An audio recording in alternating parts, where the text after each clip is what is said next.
Muito bom dia, seja muito bem-vindo ao nosso programa Manhã Viva. Como é bom estar na sua companhia todas as manhãs. Hoje o tema do nosso programa vai ser o artista, imagem de Deus Criador, e vou iniciar o nosso programa com um excerto da carta do Papa João Paulo II aos artistas, que diz assim: Ninguém melhor do que vós, artistas, construtores geniais de beleza, pode intuir algo daquele patos com Deus, na aurora da criação. Contemplou a obra das suas mãos. Infinitas vezes se espelhou um relance daquele sentimento no olhar com que vós, como aliás, os artistas todos os tempos, maravilhados com o arcano poder dos sons e das palavras, das cores e das formas, vos pusestes a admirar a obra nascida do vosso gênio artístico, quase sentido o eco daquele mistério da criação a que Deus único Criador de todas as coisas de algum modo vos quis associar. E hoje vamos falar então do artista Imagem de Deus Criador, e para isso tenho aqui a irmã Sandra. Seja muito bem-vinda ao nosso programa. Obrigada. Mas antes de iniciarmos o nosso programa, vamos fazer um momento de oração em que eu convido já a abrir a palavra de Deus em Lucas 12, capítulo 12, 22 a 24 a 28. Lucas, capítulo 12, 24 a 28. Invoquemos a Santíssima Trindade, em nome do Pai, do Filho e do Espírito Santo. Amém. E a palavra diz assim: Reparai nos corvos, não semeiam nem colhem, não têm despensa nem celeiro, e Deus alimenta-os. Quanto mais não valeis vós do que as aves? E quem de vós, pelo facto de se inquietar, pode acrescentar um côvado à extensão da sua vida? Se nem as mínimas coisas podeis fazer, porque vos preocupais com as restantes. Reparai nos lírios como crescem. Não trabalham nem fiam, pois eu digo-vos, nem Salomão em toda a sua glória se vestiu como um deles. Se Deus veste assim a erva que hoje está no campo e amanhã é lançada no fogo, quanto mais a vós, homens de pouca fé. Palavra do Senhor, graças a Deus. A irmã quer comentar esta palavra? Sim, esta passagem em que Jesus ensina os que o ouvem sobre a providência de Deus também e do reino, também nos fala de um olhar contemplativo de Jesus que vê a beleza dos lírios e dos corvos e como o Pai se excede em bondade naquilo que cria. Não cria à medida ou não cria para a utilidade. Cria excessivamente, é transbordante e fala-nos da beleza de Deus, que é assim também um excesso de dádiva e de bondade, e o dom da beleza criada também, os artistas, o dom de poder criar beleza obedece a essa mesma regra do excesso, do sublime, da inutilidade, se podemos dizer assim, da beleza. Eu quero convidá-lo hoje, nesta manhã, a contemplar esta beleza criadora de Deus. Como Deus é bom e como Ele é um Deus que nos ama, que fez as criaturas, que criou a natureza, criou este mundo. Quantas coisas belas à nossa volta. Se calhar esta manhã já acordou assim com um bocadinho de negativismo no seu coração. Eu convido neste momento a olhar a beleza da criação de Deus, a deixar que o seu coração se encha com este amor criador de Deus. É esse o convite que eu lhe faço. E vamos rezar uma Ave Maria, pedindo a Nossa Senhora por todos os artistas, por toda a sua criatividade, para que eles também possam pôr cá para fora essa criatividade que vem de Deus. Eu não duvido, vem de Deus. Deus nos ajuda a ser criativos. Ave Maria, cheia de graça, o Senhor é convosco. Bendita sois vós entre as mulheres, bendito é o fruto do vosso ventre, Jesus. Santa Maria, Mãe de Deus, rogai por nós, pecadores, agora e na hora da nossa morte. Amém. Nossa Senhora do Rosário de Fátima, Rogai por nós. Em nome do Pai, do Filho e do Espírito Santo. Amém. Irmã Sandra já esteve aqui num outro programa, mas fale-nos um bocadinho de si, para as pessoas lá em casa a conhecerem um bocadinho melhor. Pois, o que posso dizer? Chamo-me Sandra, Sim. Sandra Bartolomeu, eu sou serva de Nossa Senhora de Fátima. Enfim, sou agora enviada a estar aqui muito perto, em missão no Santuário de Fátima, onde colaboro no departamento de acolhimento e pastoral, portanto, dedicado aos peregrinos que ali vêm, com propostas de pastoral, de espiritualidade, também ajudando-os, a quem vem, também a poder contemplar a presença de Deus no silêncio, na beleza, na oração, na mensagem. O que é que leva uma pessoa a formar-se em artes, a depois seguir a vida religiosa, e como é que concilia o gosto pela arte com a vida religiosa? Sim, eu creio na minha história que as duas coisas são vocação.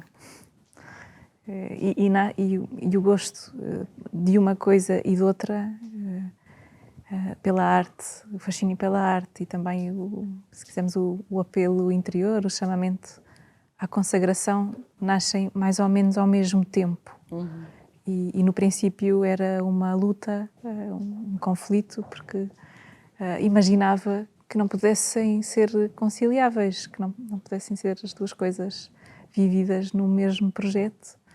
Mas a pouco e pouco Deus, por meio de outros, foi mostrando que não é assim, não é bem assim, e que todos os dons de Deus que Deus nos dá são para pôr a render, a pôr ao serviço, e neste projeto de vida, no carisma que as servas de Nossa Senhora de Fátima têm, é também um dom possível de empregar. Citava aqui uma frase da Lourdes de Castro, uma artista portuguesa, sim, recentemente falecida, e que no final da sua vida viveu na Madeira, onde ela já vivia maritalmente, também com outra artista, e depois dele falecer, do marido falecer, ela continuou a cuidar da sua casa, do seu jardim, e num documentário feito, um belíssimo documentário feito sobre a obra de Lourdes Castro, ela dizia à documentarista: vem ver a obra que eu estou a fazer. Não cabe, é tão grande que não cabe em museu nenhum, e é tão pequeno que quem por aqui passa não dá por ele. É uma tela com uma forma um bocado esquisita, mas o que vale é que não precisa de ser esticada. Porque a Lourdes Castro, com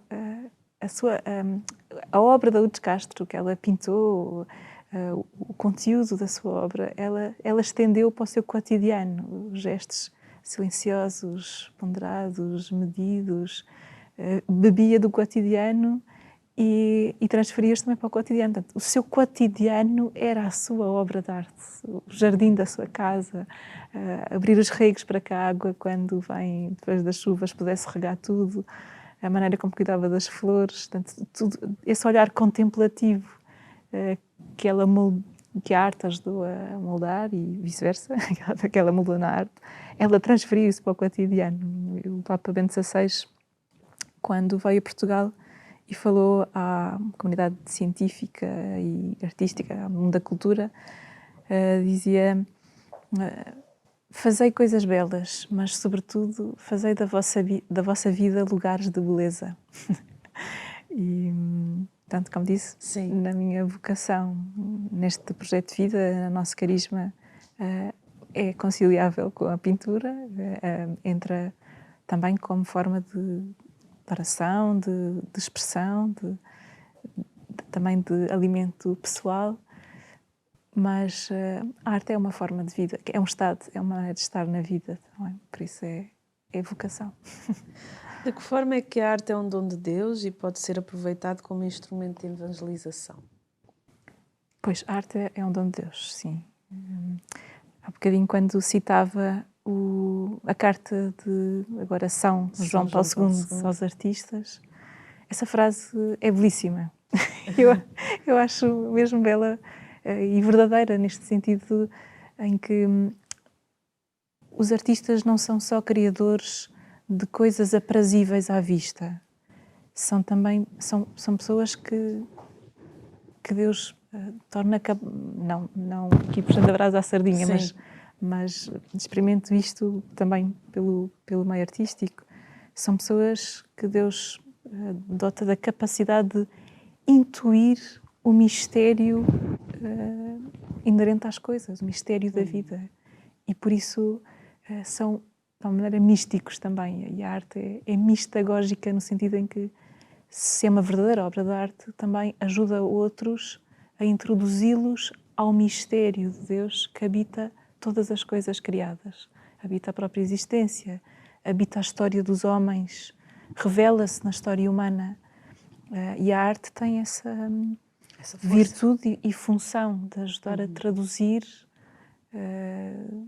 à sua maneira o mistério ao qual chamamos Deus, não é? No qual nos movemos, existimos, que nos deu origem, que está no nosso fim, para o qual tendemos. Há pessoas que muitas vezes perguntam porque é que a igreja tem tantos adornos, tem tantas linhas, tem tantas pinturas. A mim, pelo menos, quando eu vou a uma igreja ou uma catedral, me levam para o céu, as pinturas, as imagens, tudo isso me leva para o céu e me leva a ver como Deus é perfeito. E me leva a rezar um bocadinho mais. De que forma é que de que forma é que a arte nos pode levar à oração? Pois, disse muito bem. Desde sempre, desde o princípio da Igreja, os cristãos, bem, podemos aqui falar de vários elementos, mas os cristãos quiseram dotar o espaço da oração, tanto o templo como lugar de culto, lugar onde se pode encontrar Deus por meio da oração e da celebração dos sacramentos, bem, para já do melhor. Sim. Do melhor no sentido do que há de precioso, como porque Deus é o mais Deus é o tesouro, então dar a Deus também as primícias do que tem e o melhor que há, o mais precioso.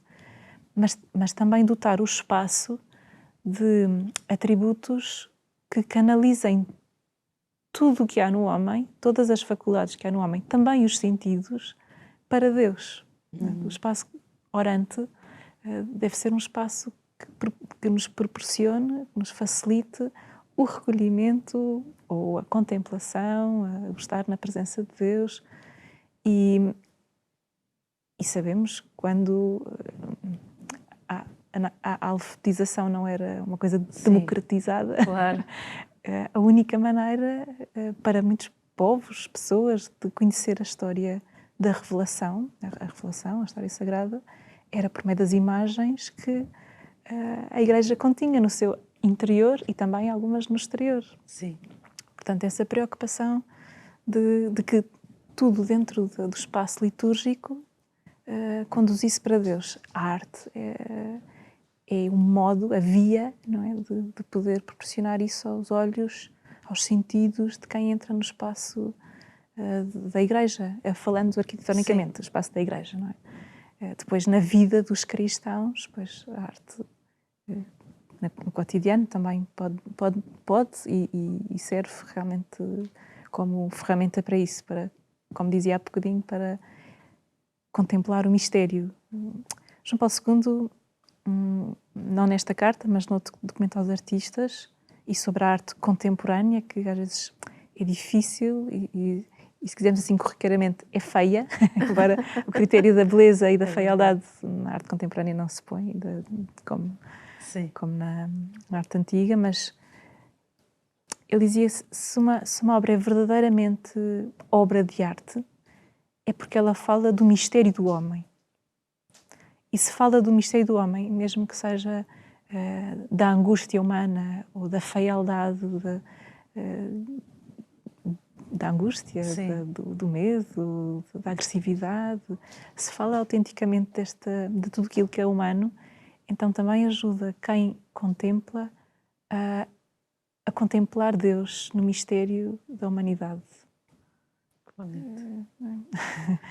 Isto quando a arte não é bonita, não é bonita, não é aprazível aos sentidos, não é algo que nos apazigue ou nos leve a uma sensação de agradabilidade, não é? Esse não é o critério para ser arte, mas que nos transporte, sim, que nos faça intuir o mistério do homem e dentro do mistério do homem, do Deus, não é? Ajuda-nos a contemplar a verdade. Lá em casa, com certeza já viram este belíssimo quadro, já viram algumas das suas artes. Fala-nos um bocadinho do que tem aqui, do seu trabalho.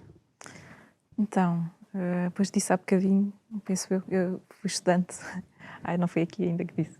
Portanto, a minha formação primeira é nas artes, é no campo das artes, nas artes plásticas, porque com honestidade fui discernindo que também era esse o chamamento que Deus me fazia, como campo a estudar, a investir, e portanto foi o que estudei, também academicamente, como grau académico universitário, e algumas destas imagens ainda são desse tempo. Ai, que giro. Ainda são desse tempo, porque também nessa altura já convivia com o apelo à consagração da vida e esta questão muito forte sobre a presença de Deus na vida. Como tudo, Deus chama tudo a ser nele. E o próprio campo da arte, até os processos artísticos, o processo de criação tem muito em comum com a fé, com também a pedagogia que Deus usa para connosco, com o próprio processo criador das nossas vidas, como Deus vai agindo nele. E portanto, esse caminho de estudante de artes foi rico também nesse sentido, em perceber tantas consonâncias entre o mistério de Deus e afinal o mistério, o processo criador, o processo artístico. Pois então, este quadro, ainda do final dessa etapa de estudante, em que depois desenvolvi algum trabalho de pintura que procurava, se quisermos, traduzir ou encontrar nas imagens contemporâneas, nas imagens da nossa vida atual, recente, episódios do Evangelho, não é? Como a história sagrada, como os milagres de Jesus, como as palavras que disse, os gestos que fez, podemos contemplá-los também realmente no hoje da história. Repetem-se, Deus dá-se e revela-se também no hoje das nossas vidas. Não tem aquela representação doce da pintura barroca ou do romantismo, não tem essa construção de imagens, mas também existe veladamente a nossos olhos, talvez, e procurei traduzi-lo na pintura para evidenciar que elas também existem hoje. E ficou muito, muito interessante. Esta chamei-lhe a ressurreição da filha de Jairo. Estamos lembrados desse episódio em que há um chefe judaico que vem ter com Jesus e diz-lhe aflito que a filha está a morrer. Era alguém importante e, portanto, ele também se humilha diante de Jesus para lhe pedir que salvasse a filha. E Jesus vai prontamente e ressuscita a menina.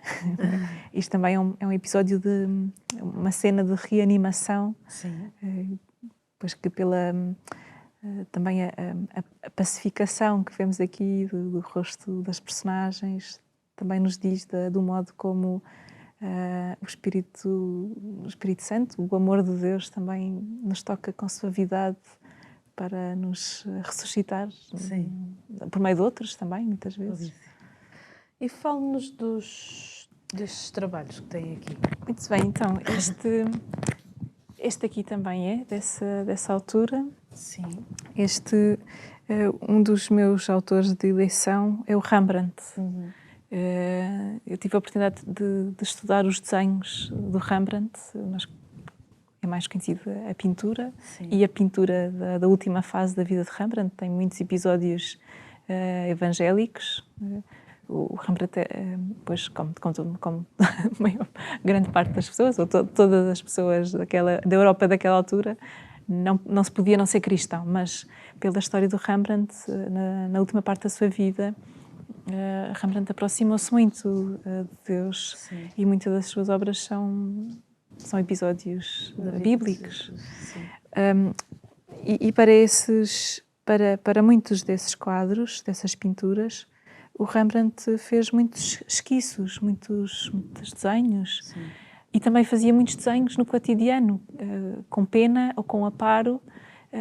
E este desenho do cotidiano dava aos desenhos um sabor a uma caligrafia. Era a escrita íntima do próprio Rembrandt, não é? Porque no desenho, por ser muito imediato, o papel está à mão, não é preciso um cavalete, não é preciso tintas, não é preciso que seque, é muito imediato. Os artistas, nos estudos, e o Rembrandt também, vão deixando algo de muito espontâneo, muito imediato, neste sentido do mais sincero, do menos filtrado, se quisermos. Mais puro também. Sim, sincero nesse sentido da pureza do que é a imediatez. E são deliciosos porque a força que faz em certos traços, a leveza de outros, mostra-nos a carga de intensidade com que ele desenhava. Também mães a cuidar dos filhos, a esposa que adoeceu e que ele viu durante muito tempo de cama, desenhava na cama doente, que ele amava muito. Todas essas coisas vemos no desenho. E eu gosto muito de desenho. Este foi a partir de um desenho também para uma composição sobre a crucifixão, como estamos a ver.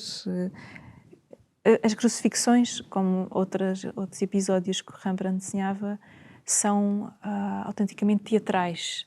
Estão cheios de personagens, cada um está a fazer alguma coisa, todos têm uma história particular, estão a olhar, estão a interagir.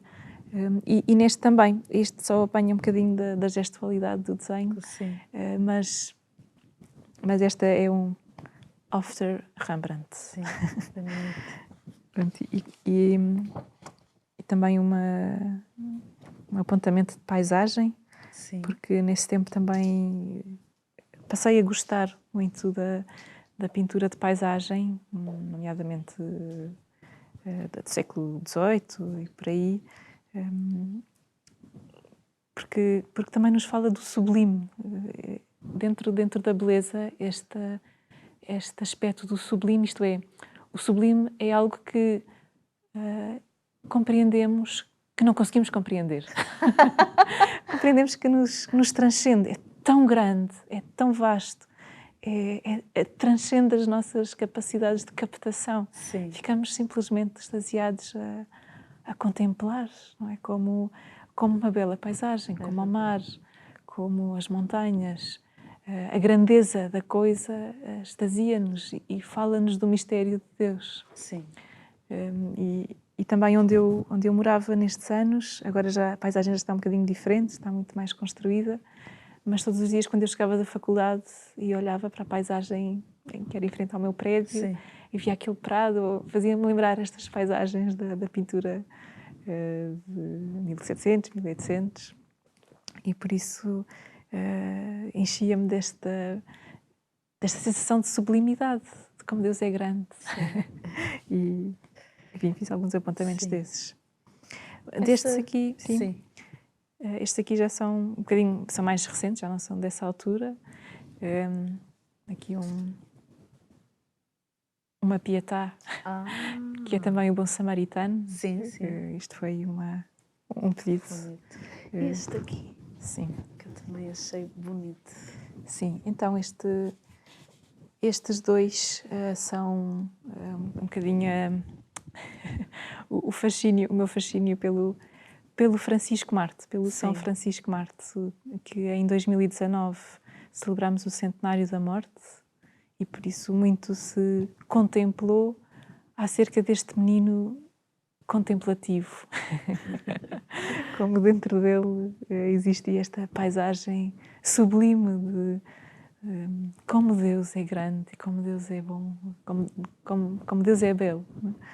E Francisco, na sua curta vida, tem a graça de acolher de Deus este dom, de se ver na luz que Deus é e de contemplar a beleza da própria luz, não é? De poder de contemplar a beleza dessa mesma luz e ver que é tão bela que gostaria de morar para sempre junto de Jesus, dentro desta luz, mas também deixar-se tocar pela beleza, não é? Há autores que dizem isto, que a beleza é uma ferida, marca-nos, faz-nos desejar participarmos dessa mesma beleza, mas no caso do Francisco, até de consolar Deus, que é tão belo, que estava tão ferido, tão ferido.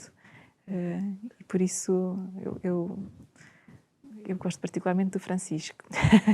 Sandra, a nossa primeira parte já chegou ao fim, infelizmente, e acredito que eu estou encantada. E acredito que você em casa também esteja, então fique connosco para a segunda parte do nosso programa. Até já!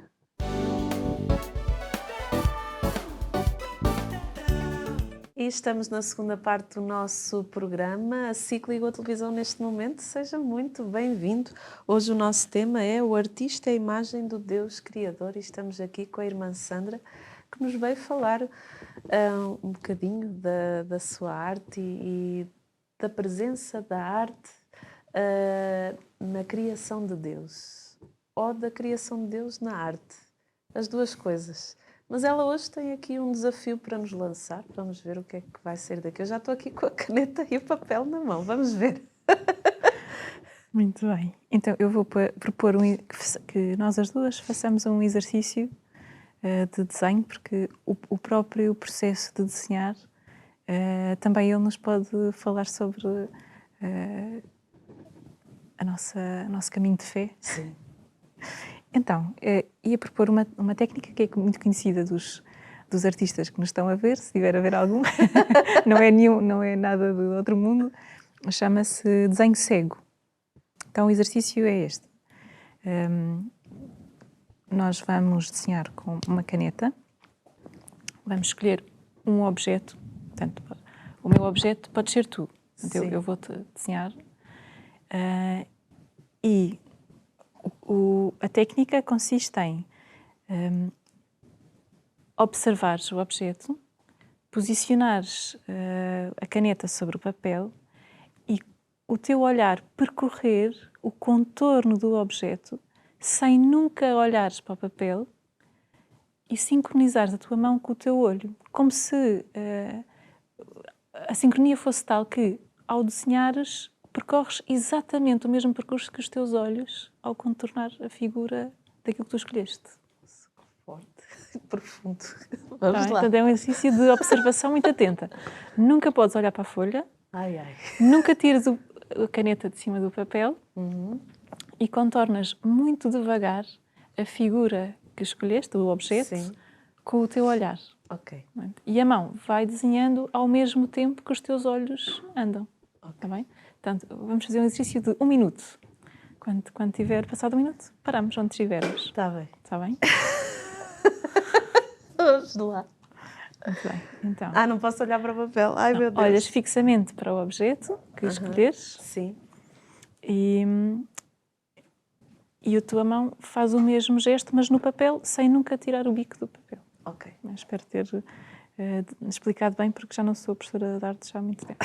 Está bem. Então vamos lá. Muito bem. Então, quando estiver pronta, Estou pronta. vamos começar.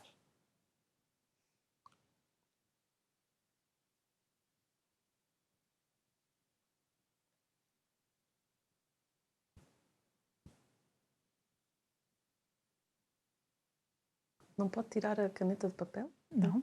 E agora? O que é que eu faço? Já terminou? Assim. Se não posso tirar a caneta de papel, bem, posso voltar atrás. Podes voltar atrás. Sim.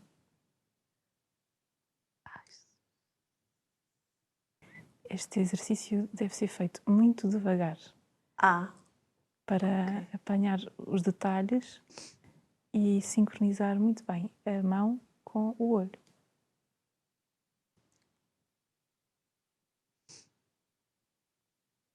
Porque nós muitas vezes, quando desenhamos no sentido da representação, o que nós chamamos o desenho de representação, o maior perigo é nós desenharmos o que achamos que a realidade é e não o que a realidade é em si mesma. E esta técnica do desenho cego faz-nos observar com atenção o que a realidade é em si mesma.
Terminei. Já passou um minuto? Não sei. Já passou um minuto? Um minuto muito longo. Já terminamos? Já. Ai, meu muito Deus! Bem. Então agora mostramos os nossos desenhos. Olha, o seu tá nota-se que é uma pessoa. O meu não se nota o que é que eu estava a desenhar. Muito engraçado, mas muito interessante. Sim. Porque esta técnica, pelo que falou, ela, claro, num minuto é complicado, mas primeiro o artista tem que observar muito bem, tem que contemplar, né? Porque aí é chamada a contemplação, para olhar todos os detalhes, e tem que entrar dentro de si também, uma concentração. Exatamente. Portanto, o exercício de observar, e esta técnica em concreto, implica de silêncio. Sim, ia dizer isso também. Implica a concentração, portanto, temos de tomar também consciência do nosso corpo e da realidade que nos envolve e o que é que está diante de nós.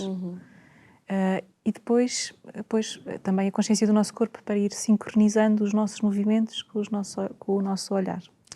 Eu estava a tentar desenhar aquele barquinho que está ali de São Tomé. Pois, e agora com treino íamos afinando tanto a observação, como cuidadosa, claro, como a capacidade de sincronia, não é? E isto, apesar de ser arte, nós podemos trazer isso para o nosso dia-a-dia, que é importante. Às vezes as pessoas estão tão estressadas de fazer tudo tão depressa, e às vezes se parassem, se fizessem um bocadinho de silêncio, se observassem, se entrassem dentro de si, talvez aquilo que é um grande problema, um grande desafio, se tornasse uma coisa mais pequena e mais fácil de ultrapassar. Sim, pois, e aqui está um dos paralelismos que a arte tem com a vida espiritual. Também, assim como o desenho pode ser uma ferramenta para a oração, por exemplo, a oração leva-nos a isto, não é? A podermos parar para escutar a realidade, mas sobretudo escutar Deus, e escutar Deus, o que Deus nos diz dentro da realidade. Sim. E estas ferramentas, pois, a arte, não gosto só de falar da arte como um instrumento, como se não tivesse em si valor, e sempre alguma coisa que sirva a outra, mas na verdade também nos ajuda nisso, não é? Também cria em nós disposição para isto a que chamamos obediência à voz do Espírito, não é? Este aprender em silêncio, dar tempo às coisas, dar tempo à escuta, o observar cuidadosamente contemplativamente, também objetivamente. Sim. De que forma é que a arte pode estar interligada à fé e à Eucaristia? Pois, a fé, já demos aqui um Sim, exemplo. já demos exemplo. é um entre outros. Não é? Há muitas ligações possíveis, ou paralelismos possíveis. Como dizia um bocadinho mais no início, podemos encontrar na própria arte muitas imagens daquilo que é a nossa vida na fé, também no processo do desenho. Por outro lado, o exercício da arte, como é o exercício da contemplação de imagens, Sim. pode desenvolver em nós capacitação para contemplar. Nós vivemos, a nossa sociedade pós-contemporânea Imediatista. é muito imediatista, não é? Mas pelo ritmo de vida e também por uma herança grande daquilo que chamamos a cultura moderna, é muito utilitária, não é? Olhamos para os meios, para os fins úteis, não é? Mas há um para-lado útil. Nós não vivemos, acreditamos nós, na fé cristã, apenas para a utilidade do momento. Deus cria-nos para um para além do útil, no sentido pragmático do termo. E a arte, pela sua inutilidade prática, ninguém depois cria um desenho para comer, ou não cria um desenho para se sentar. Pode transformar a cadeira num objeto também contemplativo. Sim. Mas a arte pura, no sentido puro, é para fruir, para o espírito. Não serve na prática para nada. Pois o amor de Deus também não é pragmático. O amor de Deus, que é isso, o Espírito de Deus é isso, não é? Deus é amor, diz São João. É tão útil e para lá do útil. E, portanto, a beleza, na sua inutilidade positiva, também nos fala do mistério de Deus, que transcende. Dizia Aristóteles que a amizade é útil, ou seja, a caridade é útil, é verdade. Sim. Mas também está para lá do útil, não é só para nos servir pragmaticamente. A arte tem eficácia a transmitir uma mensagem apenas com o olhar ou com o toque? Fale-nos desta magnificência. Sim. Depois, o discurso teológico fala-nos de Deus através do raciocínio lógico, se quisermos, não é? Do discurso que usa as ferramentas da filosofia, destes âmbitos da ciência. Mas a arte não é um discurso, não é que tenha que sempre fugir à razão, mas não é um discurso verbal.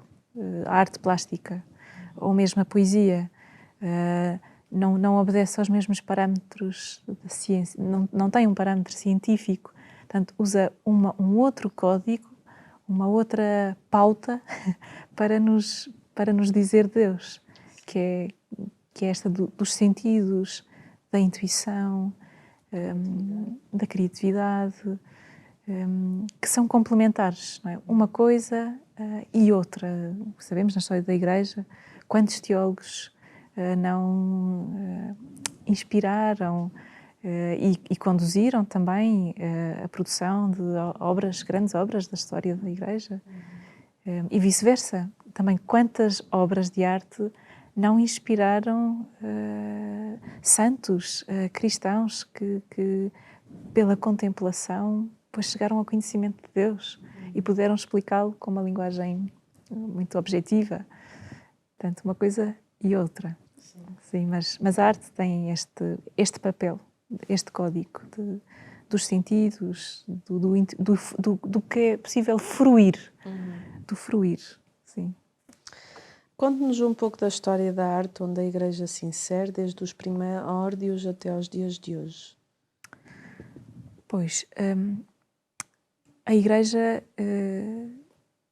quando nasce há arte. Para responder à pergunta assim com muito ao pé da letra, pois a Igreja surge de homens e mulheres, de uma humanidade e a humanidade, desde os seus primórdios, tem arte. Aliás, a arte quase que nasce com o homem. Uma das imagens que passava ali há bocadinho mostrava as cavernas, a caverna de Altamira.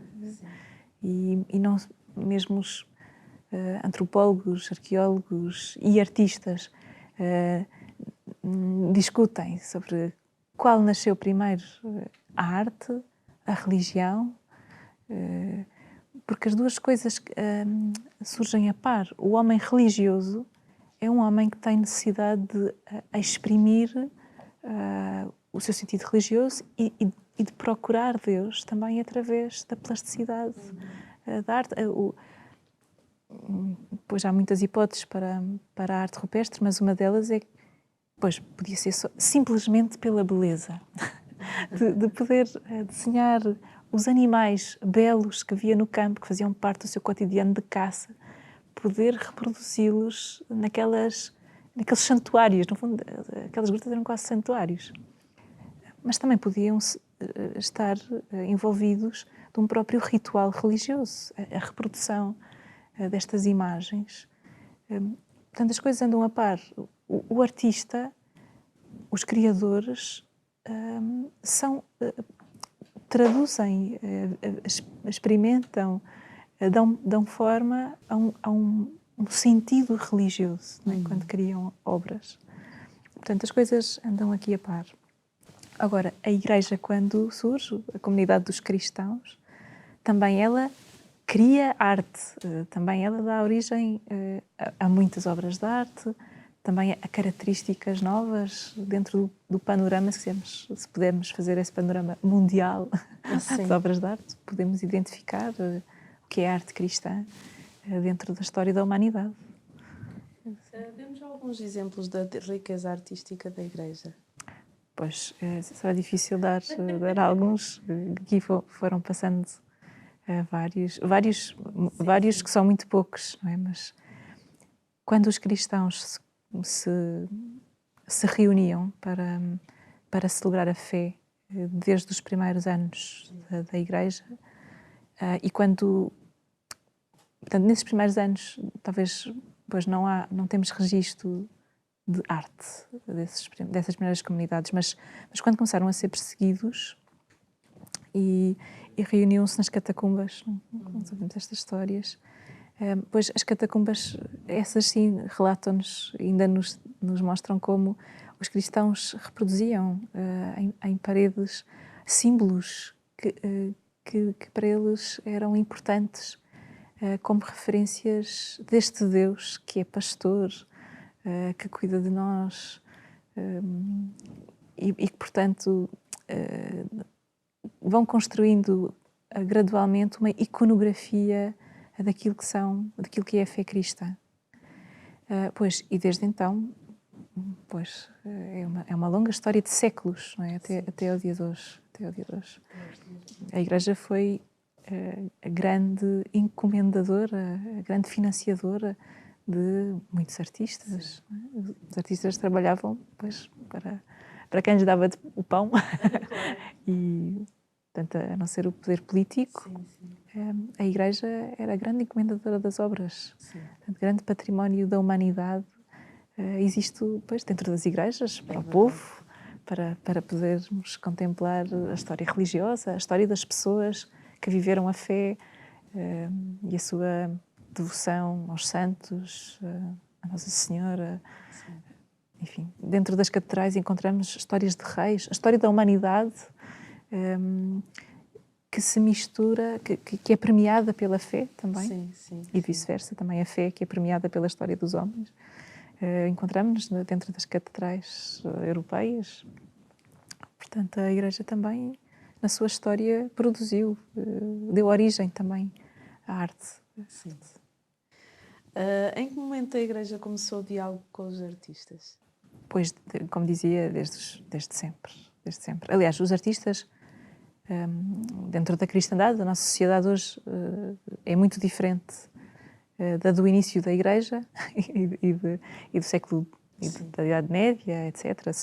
Nós hoje podemos falar de Igreja e de artistas. Mas dentro da cristandade, os artistas fazem parte. Sim. São eles também cristãos, toda a gente é cristã. Agora, a arte, a Igreja sempre quis arte. Os cristãos e a Igreja Católica em concreto não é iconoclasta. Portanto, há religiões, como por exemplo no islamismo, onde não se fabricam imagens, exatamente por referência a estes versículos bíblicos de não fabricar imagens. Mas a Igreja sempre entendeu que se o próprio Deus se assume homem, se assumiu homem, se passou a ter um rosto, se encarnou, se assumiu a matéria, então a matéria também nos fala de Deus. Não há a pretensão na arte cristã de mimetizar Deus. Não vamos fazer... Todos sabemos que não existe a possibilidade de representar Deus. Sim. Isso seria uma idolatria. Claro. Não somos idólatras e houve essa preocupação mesmo entre a arte representativa da Idade Média. Nunca há a pretensão de enganar o observador. E os cânones artísticos eram muito bem definidos nessa altura. Portanto, tentavam definir este ponto de equilíbrio entre a representação que nos podemos confortavelmente identificar ali, figuras, santos, Jesus, as passagens evangélicas, mas não tratar o corpo de tal maneira que pareça algo demasiado real, demasiado tocável. Não é para enganar o observador. Não é? Sim. De que forma é que a Bíblia nos apresenta Deus quase como um modelo exemplar de toda a pessoa que produz uma obra? Pois Deus é o Criador. Deus é o Criador, o Supremo Criador. Todos nós, todas as pessoas, somos co-criadores com Deus por chamamento. O Gênesis traduz isso de uma maneira muito bonita, não é? Quando Deus diz a Adão e Eva para continuarem, para cuidarem, multiplicai-vos, dominai, etc., está-lhes a dar um mandato sacerdotal de cuidar da criação, mas também de potenciar os bens que Deus cria, não é? Com os dons da sua inteligência, da sua criatividade, da sua liberdade. Então, todos somos co-criadores por chamamento divino, não é? Os artistas pois continuam também à sua maneira esse gesto criador de Deus, em dar origem a seres, a obras através da matéria, não é? E desta maneira de traduzir uma mensagem, de traduzir o mistério da vida, o mistério de Deus, como dizíamos assim, tendo esse nome ou não. Todos os artistas, se fazem arte por um apelo interior, é porque sentem o apelo a traduzir o mistério que lhes habita, chamando-lhe Deus ou não. É uma vocação, sim. Sim, mas nasce disto. Também a arte não tem esta função de decorar, como dizia mais no princípio. Os artistas querem dizer, querem comunicar alguma coisa, deixar uma afirmação, traduzir o mistério. Sim, que pode não ser através daquilo que aos nossos sentidos nos apareça como mais belo, mas tem um contributo a comunicar ao mundo. Sim. Irmã Sandra, o nosso programa está na reta final. Muito mais haveria a dizer, acredite. Uma mensagem para quem está lá em casa. Sim, o que me ocorre é a citação do Papa Bento XVI. Fazei coisas belas, mas sobretudo fazei da vossa vida lugares de beleza. Há pouco peguei neste desenho que tem apreço por aquilo que ele também nos representa, porque o Deus em quem acreditamos encarnou, quis assumir a matéria amada que ele criou. Portanto, Deus está na massa do nosso cotidiano, do nosso corpo, dos gestos que fazemos, do gesto do artista, mas também no gesto também que limpa o filho, que dá a mão para caminhar. E todos estes gestos podem ser criadores, podem ser belos, se quisermos, podem ser contributo para o mundo em que vivemos, para a história, para o mistério da vida. E no meu carisma, em concreto, isto tem um peso muito forte, este da encarnação, esta percepção, ia dizer esta imagem, não é uma imagem, sim, é a realidade que Deus encarna e assume a nossa matéria.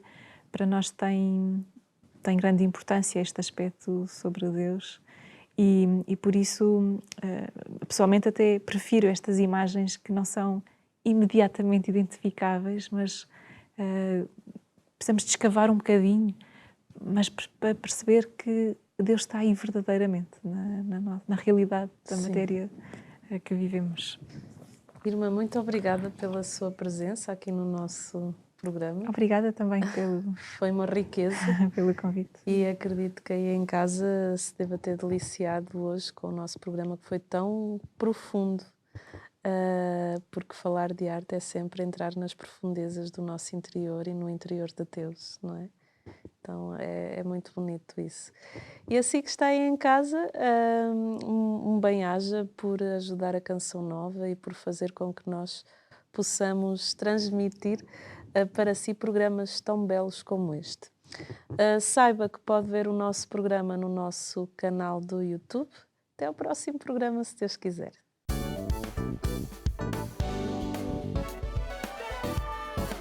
Se gostou deste programa, clique aqui na nossa playlist aqui em baixo para ver outros episódios. Se ainda não subscreveu o nosso canal do YouTube, faça-o já clicando neste botão aqui do lado e será logo o primeiro a saber todas as novidades.